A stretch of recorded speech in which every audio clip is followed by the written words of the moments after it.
Okay, so we're working on desalination, particularly using a direct system of a solar still. So Amanda's going to go over some of our initial calculations. Kelsey will take you through kind of an initial mock-up in CAD, and then I'll go over some of the costs we've found thus far.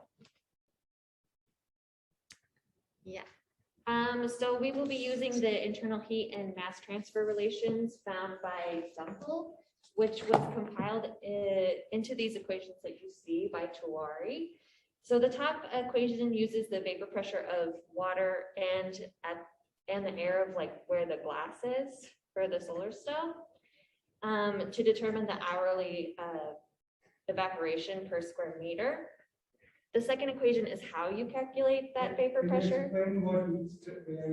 What is QEW?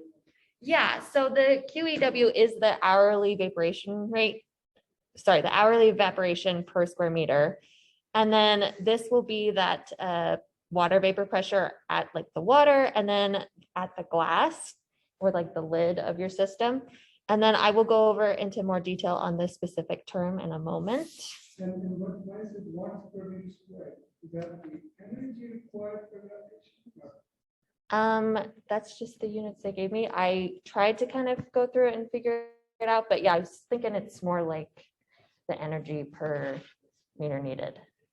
Okay, that would be yes. Yeah. And yeah, and then you'll calculate that water vapor pressure based on the temperature of your system. Okay, so the bottom equation CS is the vapor pressure you're plugging into the top equation? Yes. What's TW? The temperature of like the water or the air in the system right by that lid. And then how did you scroll? Yeah, just double. I got, Oh, I got okay. it. I'm like, Just tell me when to scroll.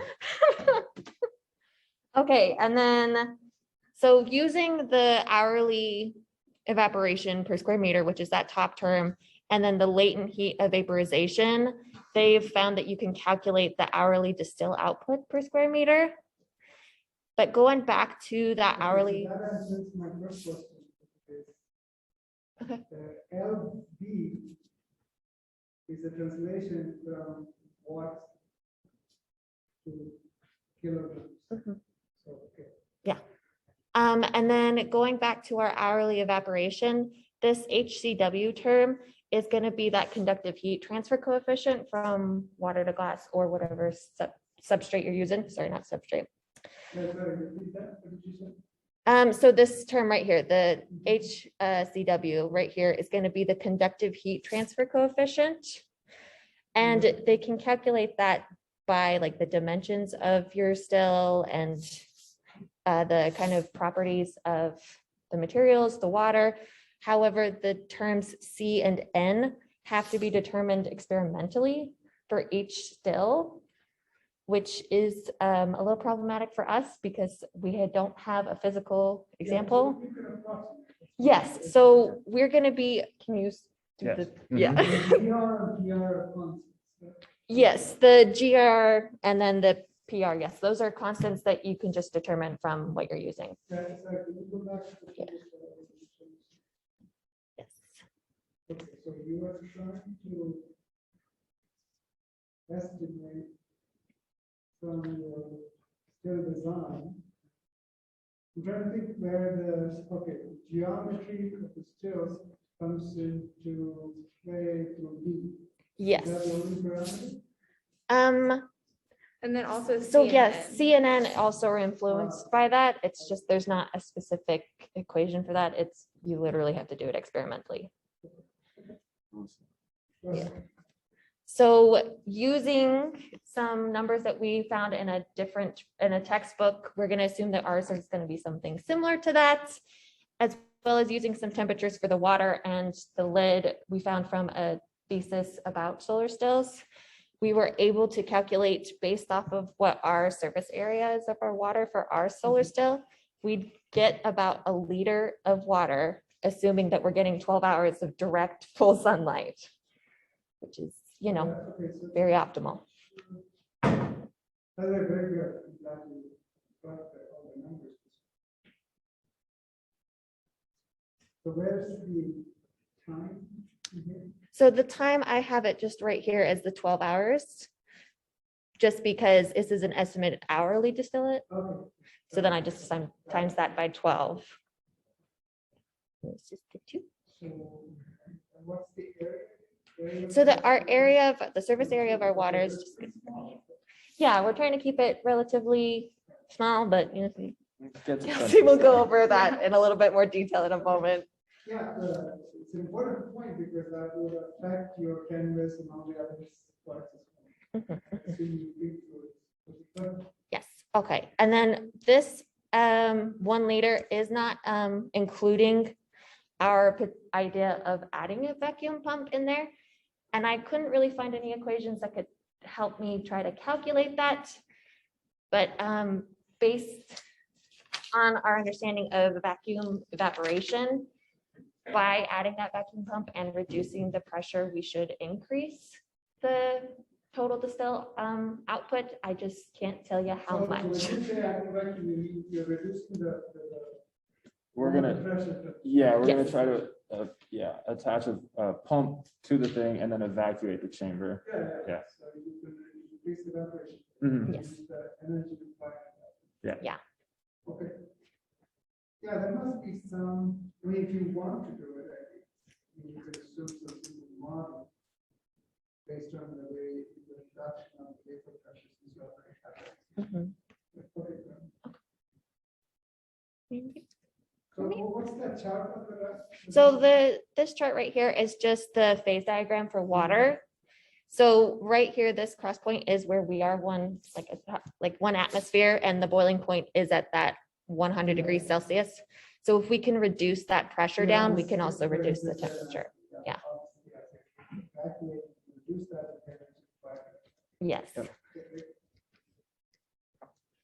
So I just made a little model of our first iteration. So here's a picture of it. It has a 24-inch diameter acrylic dome with a flange for resting on the basin. And then this interior basin where the salt water will go is going to be made of galvanized steel, and the inside of it is going to be insulated so that we try to lose as little heat as possible. That's the black. Yeah, Yeah. that's the black region. But we would only paint the inside black just on the model. The whole thing is black. And then underneath the saltwater basin, there's 3 legs to support the basin while it's sitting inside the larger structure. And then, yes, yeah. So when the water evaporates, it would collect on the dome, and then there's a small gap right here that the fresh water will go down and collect in the bottom of the basin. And then we also are going to put a gasket on the bottom flange of the larger structure so we can keep our vacuum inside our container. And then we're also considering putting thumb screws around the perimeter of this flange so you can screw it down and maintain the vacuum. And then also not shown on here is a little hole in the exterior container where we'll hook up the vacuum pump. And That's then, interesting. So you're envisioning that, so every time you open it, you say that you're going to lose the vacuum, but you're saying the screwing mechanical seal is sufficient to to hold the vacuum the next time. well, you'll have to redo the vacuum every time you open I it. know, but the seal that you can achieve by something mechanically screwing it down is sufficient to maintain. That's what we're hoping. Yeah, I'm not familiar with it, but that's a good. Yeah. Yeah. Vacuum chambers for the whole thing, so once the initial seal is set, which can be done in any mechanical fashion, the vacuum will seal itself in the ambient pressure on the outside. Has a very, very significant amount of force pushing it into whatever gasket you have. Mm. Expanding the gasket and the strength of the seal. No, you're right. That would be more than. Mhm. Cool. And then the next slide is just some dimensions on some materials that we were able to find. So the basin for the saltwater is 4 inches deep and 20 inches in diameter. So depending on how deep your water is, from anywhere, we're aiming for anywhere from 2 to 3 inches deep of water, you can hold 10 to 15 liters. And then you can easily remove once you take the top off, you can easily remove the saltwater basin to fill it and then place it back in. And then you can also remove the saltwater basin to pour the fresh water out of the solar still. And then we'll connect the vacuum to the side of the freshwater basin. And then just so we don't suck water into the vacuum pump, we're gonna put like a little plastic shield over the hole. Then you can give a little tap. That would be good too. Yeah, okay. So then just going into kind of a very rough cost benefit analysis that we've performed thus far. I was assuming that right off the get-go, most of our initial fixed costs are just going to include the materials and assembly for building a prototype. So kind of going over those quick parts real quick, we're going to have a 24-inch acrylic hemisphere up top, using acrylic because it's BPA free, so it'll be safe to have the water on. Much higher impact strength than glass, so kind of solving that durability issue we've seen with other solar stills, but you still get approximately the same light transmission as glass. Kelsey mentioned the basin will be made of galvanized steel sheet metal. It's readily available. You can get it anywhere in Salt Lake, so we should be able to build it. It's cheap and lightweight. That Americoat 235 is just an epoxy resin that we found, comes in black. It's safe for potable water, so that's what we'll use to paint the inside of the basin. The insulation, we were thinking to use EPS, or expanded polystyrene foam, really similar to styrofoam, but it's expanded instead of extruded, so it makes it much more recyclable, hopefully a little more eco-friendly.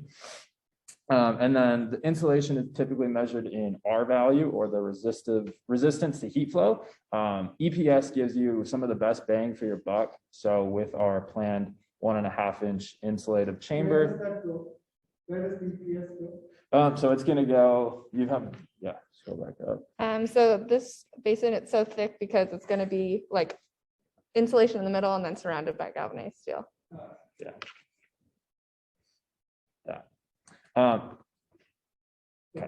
The outside of the chamber, or of the basin of the still, we were thinking to use high density polyethylene, or HDPE. So it is FDA approved for food contact, which is good because that's where the feed water, or the output water, will reside inside. Really long lasting, corrosion resistant, easily recyclable, and really strong. So for implementing it in like disaster stricken areas, stuff like that, it should be good. With all of this in mind, our rough quote was about $425 plus assembly. For just an initial prototype build, I think assembly is something we could do just in like a machining shop. But as our company grows and we start to output more and more. No, so that's something we should touch on. Yeah, so the vacuum pumps will be like add-ons to this base model. Exactly, yeah. So variable costs, we were thinking the vacuum pumps, because you can choose, that would be like an add-on to purchase. We would also have to take into account advertisements and marketing campaigns. Assembly, once we're producing a lot more of these, we're gonna have to outsource that to a factory, which would depend. And then also as production grows, some of the fixed costs may transition to variable, particularly the glass domes. This manufacturer I found and got the quote from starts to offer discounts once you're buying in larger bulk. So that could vary. And so one important thing to check, Yeah. also relevant to others, is the weight. yeah, So you should also think about the weight, because that's a transportation shipping cost.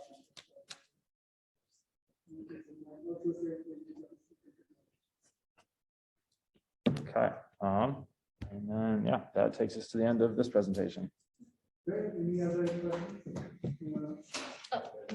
Yeah. So a large part of breaking back from my mention the volume of the air, ambient air within the system. Have you considered merely a flat piece of acrylic rather than a dome one? Just a much thicker piece of acrylic so as to minimize the amount of air in the system and make vacuum. Yes, the hemispheric shape we're going off of just allows us to get a greater amount of sunlight direct. Does it increase the aperture size? So I thought that's just The surface area. That is something we will take into consideration. Yeah, we also just have to think, I mean, depending on how we do the flat plate, we just have to make sure that the water is running off well. So we would have to like put it in incline So it wouldn't be like totally flat, still be up a little bit. And then just because right now it's like a circle, you just have to change like it to a rectangle or something. We just Yeah. have to think about it. I like the suggestion to think on it. Yeah, Cool. yes, we talk offline. Yeah, thank you. Thank you. You have the solar. Solar cooker, hybrid solar cooker. Yeah. You want to use your own laptop? Okay. But can you, oh, you're on Zoom. Abdullah, can you need hear me? th- Do you need this? No, I don't think. Do Oh, you're gonna just share? you? Yeah, to share my screen. Yes. Oh, perfect.